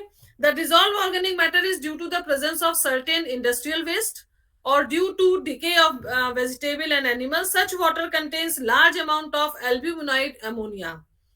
जो ये water होगा उसमें एल्ब्यूमिनाइड ammonia और large quantity of free ammonia and chlorides. ये अमोनिया कहाँ से आता है? क्योंकि इसमें जो मैटर है ऑर्गेनिक का वो डिकम्पोज होता है. जब डिकम्पोज होता है तो वहां पर एल्ब्यूमिनाइड अमोनिया और फ्री अमोनिया जो है वो निकलने लगती है. तो सच वाटर इज एक्सपेक्ट, जो आपने देखा होगा कि जहां पर वाटर बॉडीज है जहां पे रनिंग वाटर नहीं है, आपका स्टैग्नेंट वाटर है, तो वहां पे थोड़े दिनों के बाद ऑर्डर मतलब एक अजीब सी स्मेल आने लगती है ड्यू टू अमोनिया. तो such water is expected to contains pathogenic और डिजीज क्रिएटिंग बैक्टीरिया. तो वहां पर क्या हो जाता है कि पैथोजेनिक और डिजीज क्रिएटिंग बैक्टीरिया जो है वो डेवलप कर जाते हैं एंड वाटर में भी prove to be dangerous to public health. जो पानी जो होता है वो कि वो जानवर पीते हैं या क्या कहते हैं हम लोगों के थ्रू किसी में आ जाता है, तो वो हमारे लिए और क्या कहते हैं हमारी हेल्थ के लिए सबसे ज्यादा डेंजर होता है. And the next one is the organic pollutant enters into water system through domestic waste. ये हमारे वाटर सिस्टम में कहाँ से मिलता है? डोमेस्टिक वेस्ट से, सीवेज से, इंडस्ट्रियल वेस्ट से, paper mill, tanneries, meat packing plant जहां पर ये मीट जो है वो पैक किए जाते हैं, फूड प्रोसेसिंग प्लांट जहां पर फूड जो है वो प्रोसेस फूड जो है आपका प्लांट लगे होते हैं, न्यूट्रिएंट प्लांट न्यूट्रिएंट्स हैं, डिटर्जेंट्स हैं, बायोसाइड्स हैं, decomposition products of organic compounds हैं, ये सारी चीजें जो है वो हमारा सब कुछ ऑर्गेनिक पोल्यूशन में आता है. The addition of carbohydrate, fatty acid, protein, soap, detergents and oil cause organic pollution of water. ये सारी चीजें जो है ऑर्गेनिक पोल्यूशन ऑफ वाटर में आती हैं. And the next one is consequences. क्या कॉन्सिक्वेंसेस है हमारे इसके ऑर्गेनिक कंपाउंड्स के? तो when organic compound enters into water stream, they undergo degradation and putrefaction by bacterial activity. ये तुरंत ही जो है डिग्रेड करने लगते हैं. क्यों? क्योंकि ऑर्गेनिक है, इसलिए इसमें बैक्टीरियल एक्टिविटी जो है वो स्टार्ट हो जाती है. और जो बैक्टीरियल एक्टिविटी स्टार्ट होगी तो वो आपकी जो डिसॉल्व्ड ऑक्सीजन है, DO है, उसको कंज्यूम करने लगती है. तो जितना ज्यादा उसमें एनरिचमेंट हो जाएगा, यदि कोई भी वाटर बॉडी है वहां पर आपका ये ऑर्गेनिक कंपाउंड है उस वाटर स्ट्रीम पर, तो वहां पर जो ऑक्सीजन की जो डिमांड है वो धीरे धीरे वो कम होती चली जाती है. तो which is an essential requirement for aquatic plant and animal life in water. तो वहां पे क्या होगा, जब ऑक्सीजन की मात्रा धीरे धीरे कम होती चली जाएगी तो नीचे के जो प्लांट्स होंगे या नीचे के जो एनिमल्स होंगे, फिशेस वगैरह होंगी, वो डाई करने लगती हैं, है ना. तो उसको आगे हम अभी बताते हैं. The optimum dissolved oxygen level in the range of 4 to 6 ppm shows a marked decrease in its content.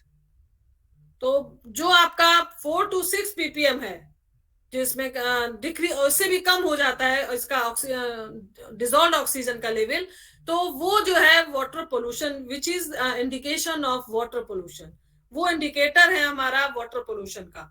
The net effect being deoxygenated process and quick depletion of DO. And the next one is the organic matter coming from domestic agriculture lands contain nutrients and nourishes algal growth. क्योंकि जो हमारा domestic से और हमारे agriculture land से जो nutrient उसमें आ रहा है, न्यूट्रिएंट से मतलब हमारा नाइट्रोजन और फास्फोरस हमारा आ रहा है, तो वो एनरिचमेंट होता है उसमें. तो वहां पे क्या होता है, वो एल्गल ग्रोथ को वो नरिश करता है, वो और ज्यादा तेजी से बढ़ने लगती है. तो एल्गल ब्लूम का फॉर्मेशन हो जाता है, ब्लूम बन जाती है. तो जो organic matter coming from the domestic and the agriculture land contains nutrients which nourishes algal growth, there occurs a loss of all DO. अब और कम हो गई क्योंकि उसकी मतलब आपकी एल्गी जो है, जितना भी एल्गल ब्लूम वहां फॉर्मेशन हो गया, तो उसकी डिमांड और कम होगी ऑक्सीजन की. तो content resulting a dead pool of water. तो उसमें जितने भी प्लांट्स होंगे, जितने भी आपके क्या कहते हैं एनिमल्स, जो आपके क्या कहना चाहिए, हाँ, जितने एनिमल्स और प्लांट्स होंगे, फ्लोरा फाउना जो होगा, वो आपका उतना ही उसमें वो डेड हो जाएगा. तो उसको हम क्या बोलेंगे, डेड पूल ऑफ वाटर. क्योंकि उसमें एल्गल ग्रोथ आपकी उसकी बढ़ गई, उसमें इनरिचमेंट उसमें जो था वो बढ़ गया नाइट्रोजन और फास्फोरस का, जिससे एल्गल ग्रोथ बढ़ गई. तो वो जो लाइट होनी चाहिए थी ऊपर, पूरी एल्गी आपकी अपर सरफेस पर आ गई, तो नीचे की तरफ डीप में आपके जो लाइट थी वो नहीं पहुंच पा रही है. और जब नीचे लाइट नहीं जाएगी तो फोटोसिंथेसिस नहीं होगी. जो सबमर्ज प्लांट होंगे उसमें फोटोसिंथेसिस नहीं होगी, तो वो प्लांट्स जो है वो डेड कर जाते हैं. और जब वो प्लांट्स डेड कर जाएंगे तो ऑक्सीजन की मात्रा उसमें कम होती चली जाएगी. तो जो उसमें और जो माइक्रो ऑर्गेनिजम्स और जो छोटी जो मछलियां हैं और बड़ी मछलियां उसकी अपर सरफेस पे, तो वो भी उसमें डेड होती चली जाएंगी. और जैसे जैसे वो डेड होती चली जाएंगी तो वहां पे ऑक्सीजन की डिमांड और भी कम होती चली जाएगी, वाटर का जो पोल्यूशन है वो और भी बढ़ जाएगा. तो these pollutant present in anesthetics in and disturb recreational use of water. फिर हम उसको दोबारा से उस पानी का यूज नहीं कर पाते हैं. Then treatment. अब हम उसको कैसे उसका ट्रीटमेंट करेंगे, तो हमारा ट्रीटमेंट जो है वो दो तरह का है, सीवेज ट्रीटमेंट और इंडस्ट्रियल ट्रीटमेंट. जो भी हमारा वेस्ट वाटर है, तो waste water is the water which has been used for a purpose and can not be employed again unless and until it has been remove to pollutant and impurities. हम उस pollutant और impurities को हम हटा देते हैं and they have kept in during a previous use. तो हम उसका यूज बाथिंग और वॉशिंग पाउडर वॉशिंग वाटर में हम इसका यूज कर सकते हैं। The two common sources of water pollution are sewage and industrial effluent. तो number first is the sewage treatment.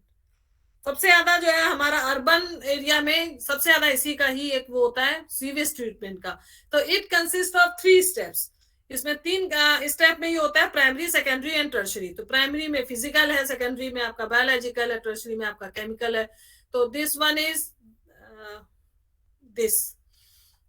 This is the, देखिए लेफ्ट साइड पर आपको देखिएगा प्राइमरी ट्रीटमेंट है, वो ट्रीटमेंट आपका आता है। फिर नेक्स्ट लास्ट में देखिए आपको सेकेंडरी ट्रीटमेंट दिख रहा है। फिर देन अपर राइट साइड में आपका टर्शरी ट्रीटमेंट। ये 3 है आपके, प्राइमरी, सेकेंडरी एंड टर्शरी। इसका ये पूरा चार्ट ये बना हुआ है। इस चार्ट के ही थ्रू हम आपको बताते चले जाएंगे। इसमें हम एक पूरा इस चार्ट ये आपको जब हम आपको देंगे पीडीएफ तो आप देख लीजिएगा। तो next the primary treatment, it is a physical treatment. हमने आपको बताया था कि प्राइमरी ट्रीटमेंट जो है वो हमारा फिजिकल ट्रीटमेंट है। तो इसमें क्या होता है कि it is also called physical treatment because it separates organic matter. इसमें जो ऑर्गेनिक मैटर है आपका वाटर में वो सेपरेट होता है। तो it involves the following processes. इसमें आपकी 3-4 प्रोसेस हैं। Number first is shredding. Shredding का मतलब है कि machines are used for cutting larger pieces of sewage and other waste into small ones. मतलब लार्ज पीस आपका जो इसका सीवेज का है वो स्मॉल पीसेस में चेंज होता है, तो वो श्रेडिंग के थ्रू। फिर इसके बाद चर्निंग। चर्निंग का मतलब होता है मिक्सिंग। फिर आपका जब बड़े बड़े जो पीस थे वो आपके छोटे छोटे पीस में आपके चेंज हुए, तो जो आपका बचा हुआ जो मटेरियल था उसको फिर से मिक्स किया जाता है। और मिक्स करते हैं तो वो लाइट जो है क्या कहते हैं आपका इंग्रेडिएंट्स हैं वो ऊपर फिर से फ्लोट कर जाते हैं। ठीक है, तो वो आपकी जो श्रेडिंग और चर्निंग है उसमें फिर से आपका ऊपर तक जो आपका मटेरियल है सीवेज में वो आपका ऊपर आ जाता है। और क्या कहते हैं रेस्ट आपका जो वाटर है वो नीचे की तरफ रह जाता है। नेक्स्ट है फिर इसको क्या करते हैं, इसको हम फिर जो वाटर है इसको हम सेडिमेंटेशन चैम्बर में या सेटलिंग टैंक में भेज देते हैं। तो जब यहाँ पर जाता है तो जो चर्न सीवेज वाटर है is now passed into sedimentation chamber having a gentle slope of sand and grit settle down. तो सैंड और ग्रिट की एक मतलब थोड़ी सी स्लोपिंग लेके एक रैक टाइप की बनी होती है, उस चैम्बर होता है उसमें उसको डाल दिया जाता है। तो वहां पर ये जितना भी फाइन और जो और पानी है वो आपका नीचे आपका चला जाता है और बाकी चीजें आपकी ऊपर की तरफ रह जाती हैं। फिर इसके बाद इसकी इस वाटर की फिर से स्क्रीनिंग की जाती है। तो आफ्टर रिमूवल ऑफ ग्रिट, क्योंकि अब उसमें ग्रिट रिमूव कर गई है, the waste water is allowed to pass through a system of mechanically ragged screen. क्योंकि जो रैग्ड स्क्रीन है हमने स्क्रीन करने के लिए उसको डाल दिया है, तो it removes larger object as well as organic matter flowing on water. जितना भी फ्लोटिंग ऑफ वाटर, जितना भी फ्लोट कर रहा है वाटर पर, वो धीरे धीरे जो है वो आपका ऑर्गेनिक मैटर का है तो वो भी उसमें से अलग होता चला जाता है और फाइन वाटर जो है वो आपका अलग हो जाता है। तो the screened material form sludge. जो अब जो आपका जो स्क्रीड मटेरियल है, जो ऊपर का आपका बचा हुआ जो मटेरियल है और पानी अलग हो गया, जो मटेरियल जो बचा है that is known as sludge. वो हम जो स्लज है वो एज ए मैन्योर यूज कर लेते हैं। समझ रहे हैं, जो स्लज है उसको हम मैन्योर की तरह यूज कर लेते हैं, खाद की तरह यूज कर लिया जाता है। और वो जो पानी है उसको फिर से हम और प्यूरिफाई होने के लिए आगे की प्रोसेस में सेकेंडरी ट्रीटमेंट में उसमें भेज देते हैं। तो the excrete material forms sludge. The remaining water has very fine, not a fire, fine organic matter, pathogen and decomposer microorganism. अब इसमें क्या है कि पैथोजन भी है उस पानी में और आपके डिकम्पोजर माइक्रो ऑर्गेनिज्म भी। अब उसको और डिकम्पोज करेंगे, उसमें पैथोजेंस भी हैं, तो it is sent for the secondary treatment. अब हम इसको भेज देते हैं सेकेंडरी ट्रीटमेंट के लिए इस पानी को। फिर है आपका जो स्लज आपका जो था जो सीवेज स्लज था, जो स्क्रीड मटेरियल था, वो it can be used as manure directly और after obtaining biogas through anaerobic digester. Sorry. तो जो हमारा जो मैन्योर की तरह हम यूज कर रहे हैं, जो स्क्रीड स्लज है उसको हम मैन्योर की तरह यूज कर रहे हैं, और हम इसको बायोगैस में भी यूज कर लेते हैं। गांव में आपने देखा होगा कि बायोगैस, गोबर गैस, वहां पर भी इसका यूज हो जाता है क्योंकि ये एनएरोबिक डाइजेस्टर में आता है। फिर next is the secondary treatment. हमारा सेकेंडरी ट्रीटमेंट इसमें क्या है? It is the mainly biological treatment. अभी यहाँ पर लिविंग है क्योंकि आपने देखा था कि आपकी माइक्रोबियल एक्टिविटी हो रही थी, बैक्टीरिया था वहां पर, तो अब वही चीज यहाँ पर आ गई। तो because of organic matter is degraded with the help of microbes, the water, waste water is then sterilised through chlorination. उसके बाद ये पहले तो हम इसको डिग्रेड करेंगे माइक्रोब्स के थ्रू, उसके बाद वो क्लोरिनेशन से हम इसको और साफ करेंगे, क्लोरीन। तो secondary treatment is consist of 2 step, decomposition and chlorination. तो डिकम्पोजिशन क्यों होगा? क्योंकि जब वहां पर आपका क्या कहते हैं बैक्टीरियल एक्टिविटी है तो वहां पर पैथोजेनिक भी है, तो वो डिकम्पोज करेगा। It is by 3 method. Trickling filter method, trickling means बूंद बूंद टपकना, trickling filter method. The wastewater is allowed to trickle over a minimum 2 meter thick bed of gravel, small stones का क्या कहते हैं 2 मीटर का एक बेड है, उस पर वो बूंद बूंद करके टपकता है वो पानी, तो वो और थोड़ा सा फाइन होता चला जाता है। तो having sewage fungus, sewage fungus उसमें है ही क्योंकि आपको बैक्टीरियल एक्टिविटी थी उसमें और फंगस की भी थी, तो पैथोजेनिक था ही। तो sewage fungus consist of bacteria, fungi and algae. Bacteria, fungi perform the decomposition of organic matter. The algae provide oxygen to them. Therefore, by trickling, the organic matter of wastewater is fully decomposed. Sewage fungus is increase in amount. And next is activated sludge method. क्योंकि वो जो sludge था अब वो हो गया activated sludge method. The wastewater is pumped into a series of tank called water stabilization tank. They are 4 in number, 4 ये जो है स्टेबलाइजेशन टैंक होते हैं। इसमें ये जो सीवेज है वो क्या कहते हैं, वो उसको फिर से उस वाटर को फिर से पास किया जाता है। The first one is anaerobic, 4 है, तो number first is anaerobic, second is facultative, third is high rate and the fourth is maturation pond. अब वो जो पॉन्ड में आया पानी तो वो मतलब जहां पे भी कलेक्ट हुआ उसको हम मैचुरेशन पॉन्ड कहते हैं, ठीक है। उस मैचुरेशन पॉन्ड में अब आप देखिएगा जो चीज हमने पहले आपको बताई थी कि क्या कहते हैं वाटर जो है वो वहां पर यूट्रोफिकेशन और ये सब सारी चीजें कैसे वो हो जाती थी। तो नंबर 3rd है इसमें वाटर हाइसिंथ पॉन्ड, क्योंकि जो पॉन्ड है ड्यूरेशन एज ऑक्सीडेशन टैंक, वहां पर अब ऑक्सीडेशन स्टार्ट होगा। There is an additional benefit, water hyacinth picks up the minerals released during decomposition. इसमें भी डिकम्पोजिशन फिर से स्टार्ट हो जाता है, so that the treated water does not cause eutrophication. इसमें क्या होता है क्योंकि वाटर हाइसिंथ होता है तो पॉन्ड है, तो इसमें क्या होता है बीच बीच में जो एल्गल स्लज है ना, और वाटर हाइसिंथ जो छोटे छोटे जो प्लांट्स वगैरह जो उसमें निकल आते हैं तो उनको सबको बीच बीच में जो है वो हार्वेस्ट कर दिया जाता है, उनको निकाल दिया जाता है जिससे कि उसमें ब्लूमिंग ना हो पाए, है ना, पूरी सरफेस जो है वो कवर्ड ना हो पाए, तो उसको बीच बीच में इंटरवल कर में निकाल दिया जाता है। और जो ये स्लज और ये वाटर हाइसिंथ जो आप निकालते हैं तो वो यूज हो जाता है बायोगैस प्लांट में। एंड देन फिर उसको क्या करते हैं, फिर इस वाटर को हम क्लोरिनेशन के लिए भेज देते हैं। तो क्लोरिनेशन जब होगा तो वहां पर वाटर जोड़ा प्यूरिफाई हो जाता है। तो after decomposition of organic matter through any of the method, the clear waste water is passed into chambers where it is chlorinated. Chlorine से हमने उसको प्रोसेसिंग हो गई उसकी। तो क्लोरिनेशन क्या करता है, वो किल्स माइक्रो ऑर्गेनिज्म, क्योंकि अभी तक जो आपके देख रहे थे ना कि माइक्रो ऑर्गेनिज्म और पैथोजन और बैक्टीरिया सारा था उसमें, तो micro organism of sewage fungus as well as pathogen contaminates the water is rich in nitrogen, phosphorus and other minerals, जिससे कि हमारा यूट्रोफिकेशन हो रहा था। लेकिन हमारा यूट्रोफिकेशन में हम बीच बीच में उसको निकाल दे रहे थे। it is supplied directly or filled as a manured water. तो वो जो है हमारा जो पानी है वो एज अ मैन्योर्ड वाटर भी यूज कर सकते हैं हम। And third is the and the last is the tertiary treatment. Tertiary treatment में क्या है, this is undertaken when water is to be recycled ex use in industries.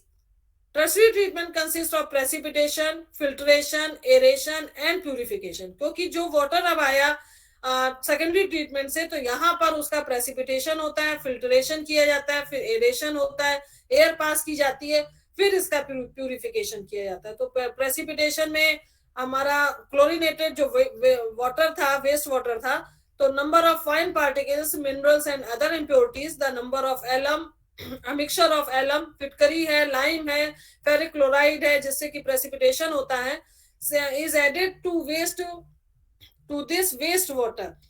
The mixture precipitates impurities, वो impurities को जो है precipitate कर देता है। जिरकोनियम जो है वो बहुत ही अच्छा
हम डिसॉल्व कर देते हैं।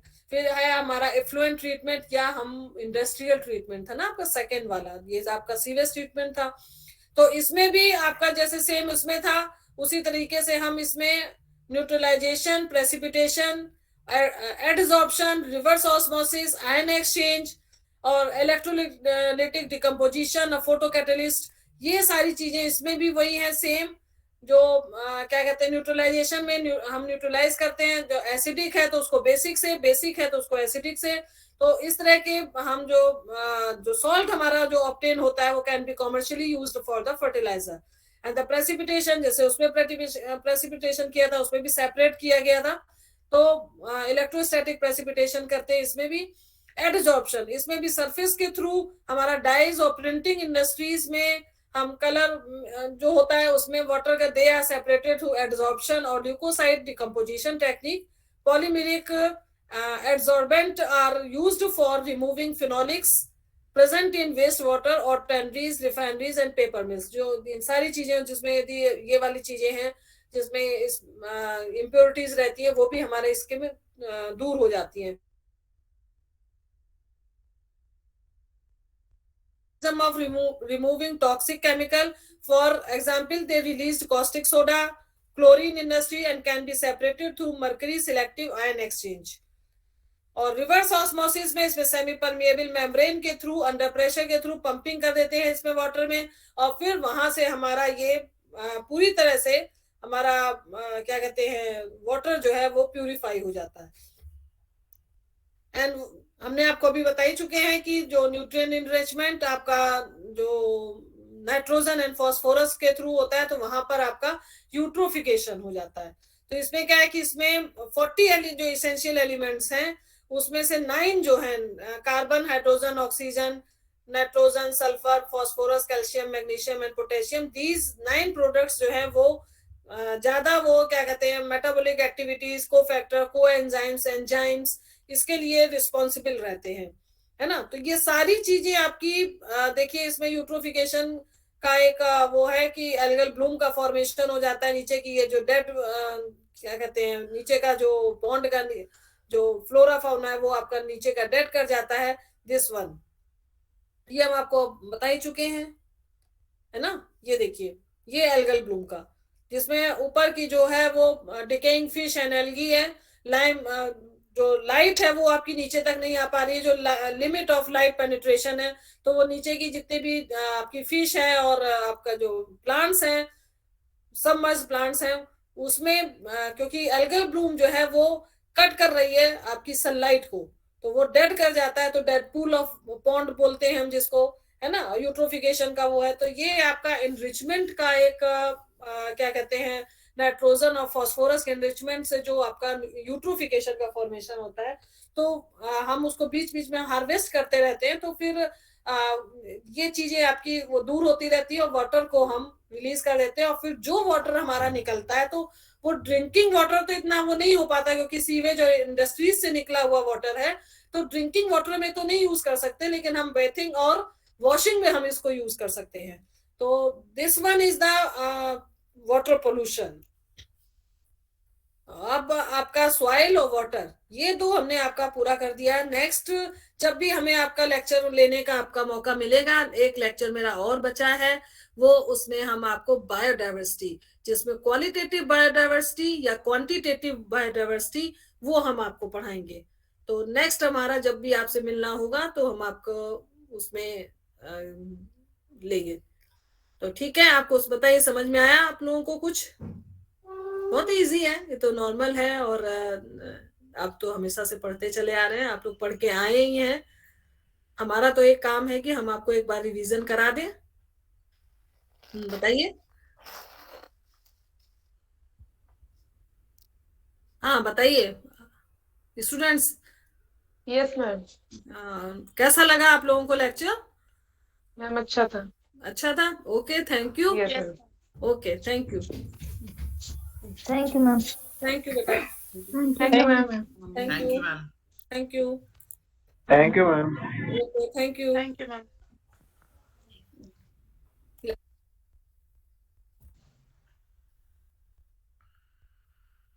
तेज बोलो,